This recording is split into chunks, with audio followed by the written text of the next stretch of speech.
I also want to point out, Jamie, that the book reveals a Liz Cheney moment where the Wyoming Republican Congresswoman reportedly told General Milley about a confrontation that she had with Ohio Republican Congressman Jim Jordan on the Hill the day after the insurrection. Tell us about this. So I can actually confirm that that conversation happened after I read it in the book.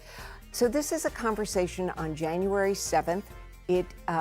General Milley and Liz Cheney are friends. They're close. They're having a phone call, and General Milley says to Liz Cheney, "How are you doing?"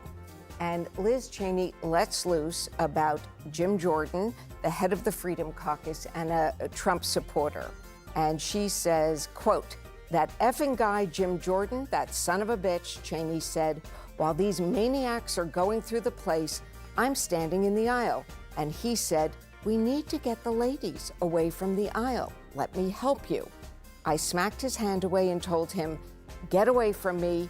You effing did this." I don't think Liz Cheney needed or wanted Jim Jordan's help at that moment. No, but the point that you did this, Caitlin, is an interesting and important point to be making right now, especially because so many people running the show for the Republicans in Congress, were very much in touch and in tune with the former president.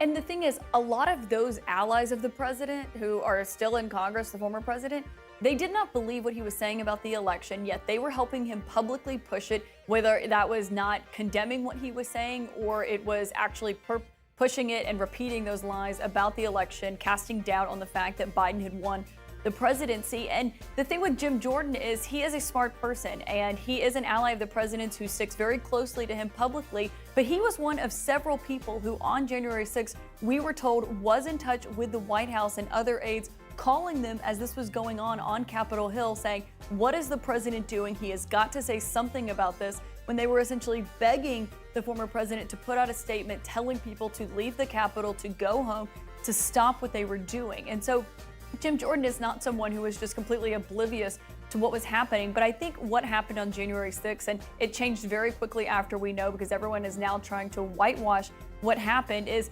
even those people who played a role in this, the day of realized, holy crap, like this is a real situation and look what this has led to. And so I think that moment, that outburst from Liz Cheney towards Jim Jordan is not that surprising, but I think that was something that it was kind of this moment of realization for so many of the president's allies who were there that day of just how real and the consequences of what they had been saying for several weeks. And Caitlin, go on, Jamie. Could I just add some context to it?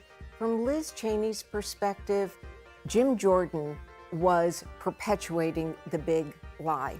He was on the phone with the president between Election Day and January 6th, if not every day, several times a week. And so her saying, "You did this," is really about that he perpetuated the big lie that led to January 6th.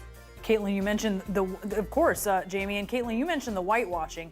I think that's why, look, some of these things that we're learning from this book confirm what we knew or what we suspected. And yet, I think it really stands out, the narrative arc that this book shows us, because of that whitewashing of what happened on January 6th, and certainly what preceded it. And I think with Milley, something that's really important to keep in mind here is that he is not someone who was always at odds with the former president. When he had first selected him as the chairman of the Joint Chiefs of Staff, people would often go to Milley to get to Trump on something because he knew how to connect with him, they felt like, in meetings. And so to see him take such a drastic turn, given the events and given that this is now all becoming public, I do think you have to think of this in the context that Trump is not just some long gone past politician and president who poses no threat to the public. He is someone who is actively talking about running for re-election. He has a very powerful grip on the Republican Party. And so that is the context, I think, that people have to read this book from Phil and Carol Lynn. He is the front runner for the Republican nomination. This matters for now, not just for history. And we continually, repeatedly learn here how dangerous so many people around him thought he was, who cooperated with him, who tried to privately stop him, who tried to publicly stop him. I think that's the big picture here, and it's so important.